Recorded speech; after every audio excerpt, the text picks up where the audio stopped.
A well-regulated militia being necessary to the security of a free state. The right of the people to keep and bear arms shall not be infringed. Welcome to another edition of Bearing Arms, Cam and Company. My name is Cam Edwards. Glad you're with us on the program today.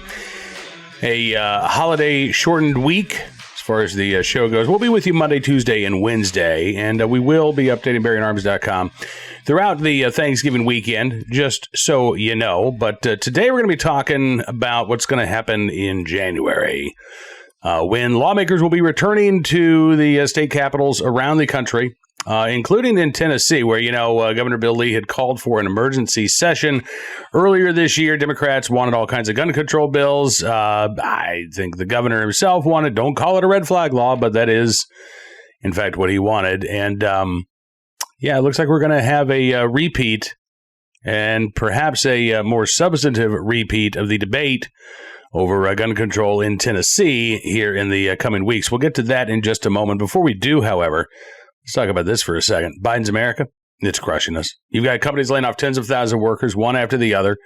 Americans working two jobs just to get by. Inflation pushing hardworking families to the brink. Just look at the price of lunch meat next time you go to the grocery store. And the digital dollar could be coming down the pipeline to completely destroy our way of life. The truth is, you need a plan. You know it, and I know it. And that is why you should call Goldco. So you can diversify your savings with gold and silver before things get worse. They're a 6-time Inc. 5000 winner, 2022 Company of the Year, thousands of 5-star reviews, and they've helped people like you and me place over $1 billion in gold and silver. They're offering up to $10,000 in free silver while supplies last. And if you call them today, qualified callers will get a free Ronald Reagan half-ounce silver coin. So don't wait. Call Goldco at 855-412-3806 today. That's 855-412-3806.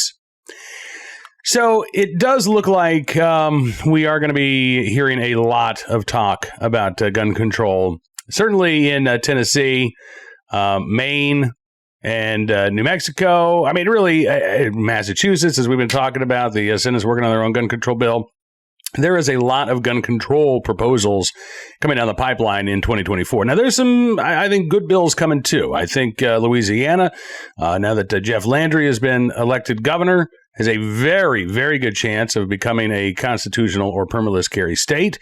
Bills have already been introduced in South Carolina. You've got a veto-proof majority in the North Carolina legislature. I don't know that they are going to want to make permitless carry an issue in 2024, but I certainly hope that they do. And gun owners, I think, will be pushing lawmakers to adopt permitless carry in North Carolina as well. And we'll be talking about the good bills that are going to be coming around the country. We'll focus more on that in a different Cam and Company. Nashville, Tennessean, with a big story today talking about the fight over guns heads into a new legislative session. And they've identified 3 major areas where they do expect to have some debate, even given the the Republican supermajorities. Not talking about, AR-15 bans or bans on so-called large capacity magazines.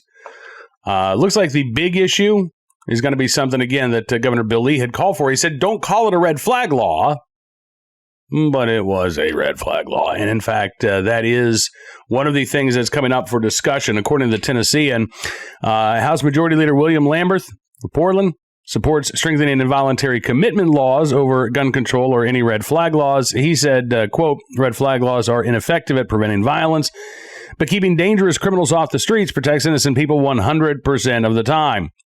The Republican Lieutenant Governor Randy McNally, however, says that he would support an extreme risk protection law, noting the 18-year-old who was shot and killed in New Jersey, Belmont College student, shot apparently on accident by somebody who had been previously declared involuntarily, mentally incompetent to stand trial on various criminal cases.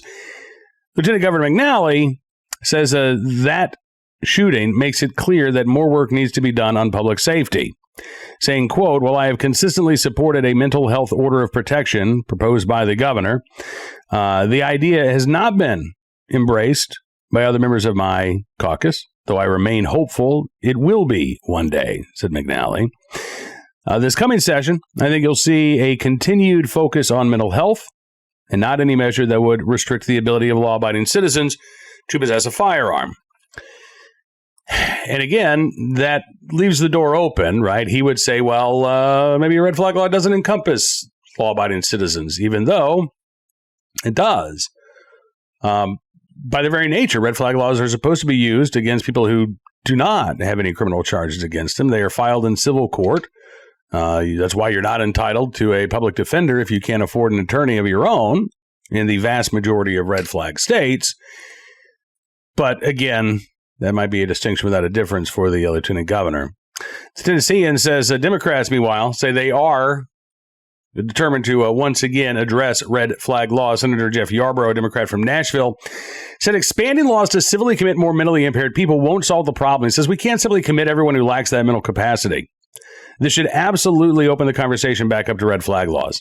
Talking again about the shooting death of this 18-year-old college student. If you don't have some sort of process to have courts examine a person, remove their guns before they've committed a criminal or a violent act, by definition, you're waiting until they do something violent.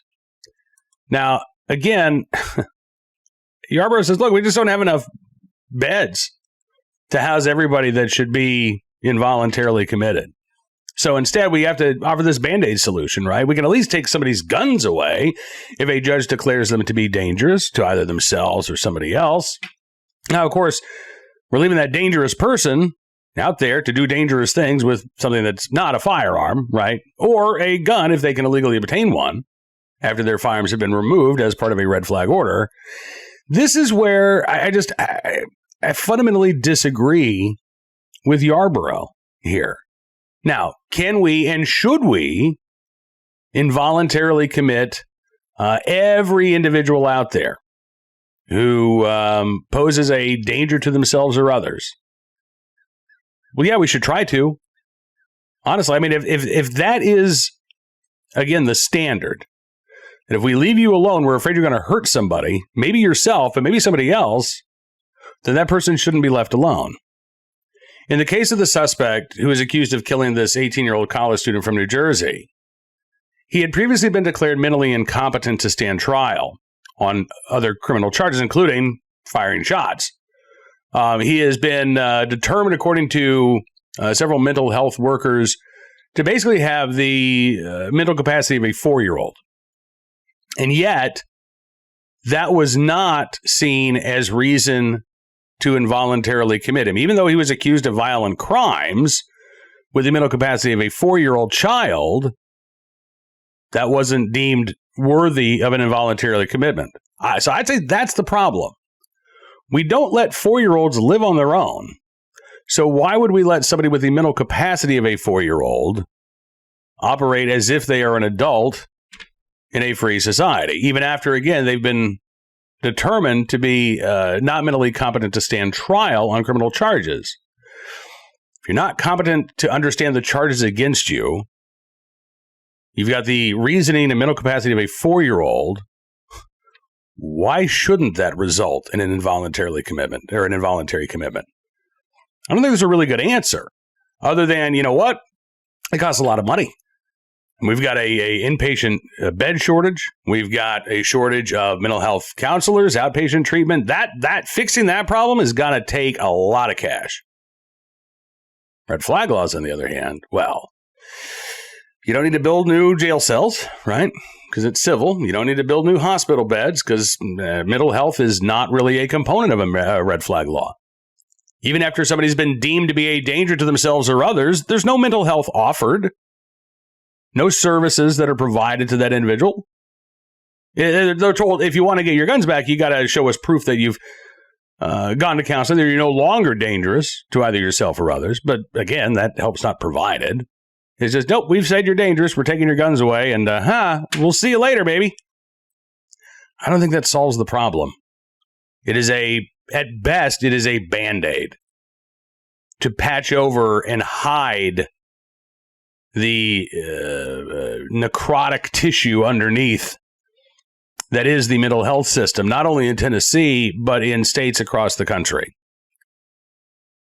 And I think it takes us further away from the solutions that would, again, not only hopefully provide treatment or at least supervision for these dangerous individuals, but would, in fact, do so without infringing on anybody's constitutional rights. Now, beyond the red flag law, or the red flag proposal, Democrats, including Yarborough, are also looking at storage mandates, noting the number of firearms that have been stolen from vehicles across the state of Tennessee.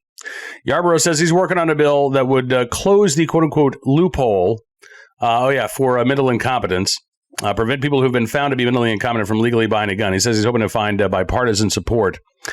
We'll get to the storage law in just a second, but that he might actually find bipartisan support. If you've been determined to be mentally incompetent and cannot stand trial, should that act as an adjudication of mental illness? Again, under Tennessee law, that determination has to be made by a judge or by the Board of Health, I believe. So that seems like it would be more doable. Again, it doesn't really address the problem. If somebody has been deemed to be mentally incompetent and they can't stand trial, ideally what should happen is they go to a facility where they are restored to competency, and then they can face the criminal charges that have been filed against them. If they cannot be restored to competency, then again, they should be held in a secure facility because of the danger that they pose to themselves or others. So, in theory, say, if somebody's been found mentally incompetent, they shouldn't be able to buy a gun. I can see the logic there. But the problem is this really doesn't address, again, the underlying issues with the individuals in question. Why would somebody who's been deemed incompetent to stand trial be returned to the streets in the first place? That's the problem. That's where the failure lies. Making this gun-centric, again, makes it about the guns and not about the individual. And the individual is at the heart of the problem. The individual who is dangerous is what needs to be addressed, not our right to keep and bear arms. Then we need to talk about the storage mandate. Yarborough, I think, is in favor of this, but it's actually Caleb Hemmer, a Democrat from Nashville, who is hoping to push a storage mandate. No real details about the specifics of his legislation, but he is pointing to the number of stolen guns and few arrests.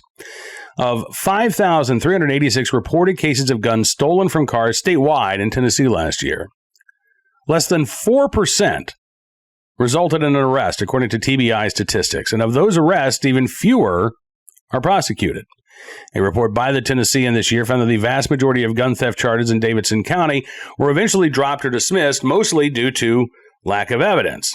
And so Caleb Hemmer says, look, if we're not prosecuting the burglars and the thieves who are breaking into these cars, well, maybe we need to make it a crime to leave your gun in the car so we can prosecute the gun owner who is the victim of a crime. Because it's easier to find that gun owner than it is the gun thief, apparently, right? Since only 4% of these cases result in arrests and even fewer result in prosecutions. You know what you're going to have here, don't you? You're going to have far fewer people reporting their firearms lost or stolen to police. Now, I know that Hemmer would follow this up with, well, that's why we need a lost or stolen mandate. That's another charge if you don't report your firearm lost or stolen to police within 24 or 48 or 72 hours, something of that nature. When you start criminalizing being the victim of a crime in order to address somebody else's criminal behavior, you've lost the plot. Now, should people bring their guns inside at night? Absolutely. Don't leave your firearm unsecured in a car, whether it's in your, passenger or driver's side door compartment or maybe the center console. It really only takes a few seconds for somebody to smash that window. In some cases, if you leave the car unlocked, just open it up, rifle through, get what they want, take off. But should it be a criminal offense to leave your firearm in your vehicle, locked in your vehicle, maybe in your driveway? I don't think it should be. Now, again, we're not suing or arresting victims of car theft, right? Even though car thefts itself are going way up around the country. Why would it be that only if a gun is stolen, do you then, as the victim of that crime, become a criminal yourself, depending on how that firearm was stored? Again, the issue here, the bigger issue, are those individuals who feel empowered to break into cars. And why do they feel so emboldened and empowered? Because they have a 96% chance of getting away with it. Actually, better than that. Because you only have a 4% chance of getting arrested, but an even lesser chance of actually getting prosecuted. So it appears to be, I won't say it's certainly not a victimless crime, but a consequence-free crime. The vast majority of individuals who are engaging in this type of criminal behavior will never, ever face any consequences from the legal system. Now, that's a big problem, isn't it? I would say that's a bigger problem than gun owners who are leaving their firearms behind in their vehicle. If we want to deal with that, let's have a public service campaign. Let's get firearms instructors. Let's get crime victims. Let's get gun owners to, put together a campaign reminding other gun owners, bring your gun inside. It's one thing, again, if you have to leave it, you're out and about during the day, you run across a gun-free zone, you can't bring your carry gun inside, so you have to leave it in your vehicle. That's an issue. And by the way, the fewer gun-free zones we have, the less of an issue that will be. But again, at the end of the day, you've pulled up to your house, you parked in your driveway or your parking space of your apartment complex. Just take your gun inside with you. I mean, you know where it is. I don't think it should be a criminal offense to do otherwise, but I still think it's a good idea to do that. So will Democrats be able to get bipartisan support for some sort of bill penalizing crime victims? I sure hope not. But I think that this is an issue where Republicans could offer some ideas of their own to improve the arrests and prosecution of these individuals, as well as, again, incentivizing and reminding gun owners the responsible thing to do is to know where your gun is. And that means at the end of the day, it's in your house. So again, no discussion, at least at this point, of gun bans, magazine bans. I think Democrats certainly want those things in Tennessee, but they also know the legislative majorities make that really impossible. I'll be curious to see, with next year being an election year, how many of these Democrats outside of the deep blue districts in Nashville and Memphis in particular, how many Democratic candidates in Tennessee are running on a gun ban? Because I expect, I wrote about this in the context of Virginia at Bearing Arms last week, and I suspect that when Democrats who took back complete control of the legislature this November, I expect they're going to lay pretty low on talk of a gun ban next year locally, because they don't want to rile up gun owners. But I think nationally, Democrats are going to be running on, let's ban these semi-autos. And it might be as broad as that, by the way. It might even go beyond, let's ban these guns that will arbitrarily label as quote-unquote assault weapons, to just let's go after semi-autos. Biden has certainly tried to make that a centerpiece of his administration.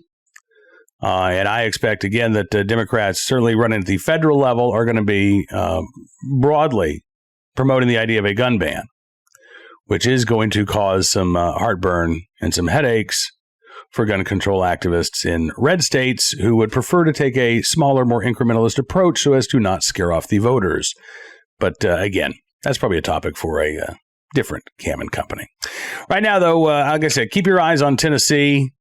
This is going to be an interesting session, not the only state where we're going to have gun control bills introduced, but I would say one of the more interesting states when it comes to the potential for some sort of bipartisan attack on our right to keep and bear arms. Just to put a pin in that, and we'll revisit the topic as we get closer to January. Right now, let's turn our attention to today's Armed Citizen story, our good deed of the day, and our recidivist report. We'll start there with a case out of, I believe this is Minnesota, but I gotta check here. Cassopolis. I always am curious as to Michigan. I said Minnesota, but Michigan. So, we've been hearing a lot of talk about the seriousness of domestic violence, right? In the Rahimi case, you've got a guy who's accused of violating a domestic violence restraining order by possessing a gun, also accused of a number of violent crimes outside of that possession of a firearm under a domestic violence restraining order. And I agree, domestic violence is very serious. The problem, though, with lowering these standards so that even a civil protective order constitutes a lifetime loss of gun rights is that in many cases, the legal system doesn't seem to be taking domestic violence very seriously. So again, from Michigan, Edwardsburg man gets probation for third offense domestic violence. Third time, not the charm here. 42-year-old Derek Mark of Edwardsburg pleaded guilty to third offense domestic violence and was sentenced to 2 years probation with credit for 172 days served and $1,548 in fines and costs. The incident occurred on July the 4th, 2 years ago, July the 4th, 2021 in Edwardsburg. He was given credit for 126 days served and a total of $1,250 in fines and costs for attempted resisting and obstructing police and attempted fleeing police. The resisting and obstructing incident occurred on July 16th of last year.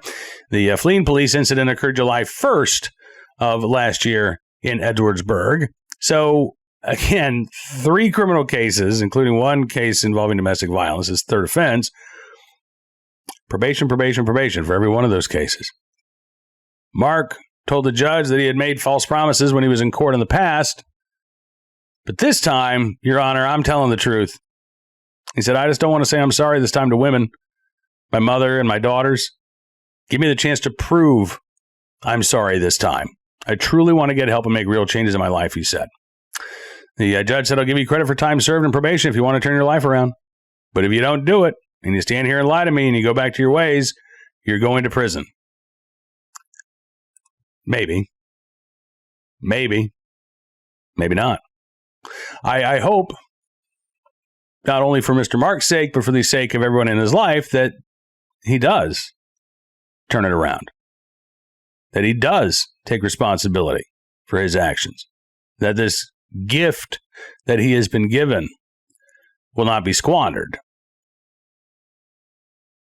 I am not all that optimistic that will be the case. But again, there's a bigger question here. Should a civil domestic violence restraining order result in the lifetime loss of your right to keep and bear arms, or even a misdemeanor conviction, when the sentence itself is so light as to be ephemeral? Third time in court for domestic violence. 2 years probation. That doesn't comport with a lifetime loss of gun rights to me. And the issue here, in this case, is not just what should cause somebody to forevermore lose their right to keep and bear arms, and should, in fact, that ever be the case, or should there be a way to restore those rights at some point in the future.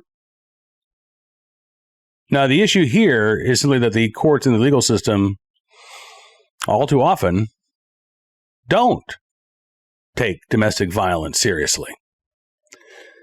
Thankfully, there are victims and survivors who do. Which brings us to today's Armed Citizen story from Ithaca, Washington. Girlfriend fatally shoots ex-boyfriend as he broke into her house in Issaquah.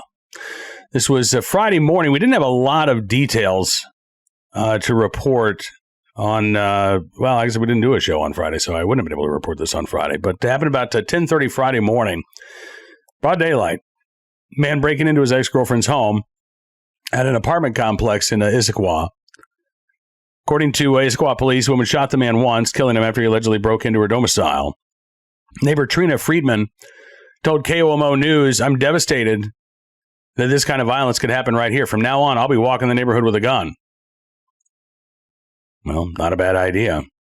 Chief Paula Schwann said the shooter called 911 immediately to report what happened and has been described as, quote, totally cooperative with investigators. Coalition of Small Police Agencies Major Crimes Task Force now investigating the shooting. Again, we don't have a ton of details here, but based on all of the reporting at the scene, it would appear that this was a case of self-defense. Police have not announced any charges, and we'll keep our eyes open for any more details. But, a domestic violence restraining order.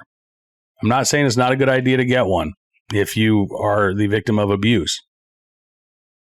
But as Nikki Gozer has talked to us before, these orders of protection, they're not suits of armor. They're not made of bulletproof glass. They are designed to allow the law to go after that individual after a violation has taken place. But in order to protect yourself, if a violation is taking place, you're going to need more than a piece of paper. And I'm glad in this case, it sounds like this woman was ready and able to protect herself when her ex tried to come in through the front door or the window of her apartment. Finally today, in the right place, at the right time, willing and able to do the right thing, a good Samaritan in Lobsterman in Maine who was in the right place and willing and able to jump into the frigid waters to help a man caught in a sinking car. A car that had been reported stolen earlier in the day, by the way. It was a Mustang that apparently went off the road in Portland, Maine, and into the ocean. According to reports, police received a call about an occupied vehicle entering the water. When they got there, they found the Ford Mustang sinking into the ocean, and again, knew that it had been reported earlier that day. Police and fire crews were able to break into the car while it was sinking, but they weren't able to get the 33-year-old driver out of the vehicle. So now you've got open windowed water pouring in. Portland Police Lieutenant Robert Doherty said as the car went below the surface, our concern for that person was incredibly elevated. And that is when Manny Carino stepped in. A local lobsterman put on his diving gear, jumped into the water without hesitation to help drag the man out of the driver's seat. He says, I went down, I grabbed the guy, I pulled him through the water. He was unresponsive when I pulled him up through the window. He was brought onto a boat owned by the fire department rescue team, then began performing CPR before the ship even got back to shore. A pulse was... they were able to revive him. He started breathing on his own, got his pulse. He was then moved to a waiting ambulance and taken to a local hospital, where last report he is listed as stable.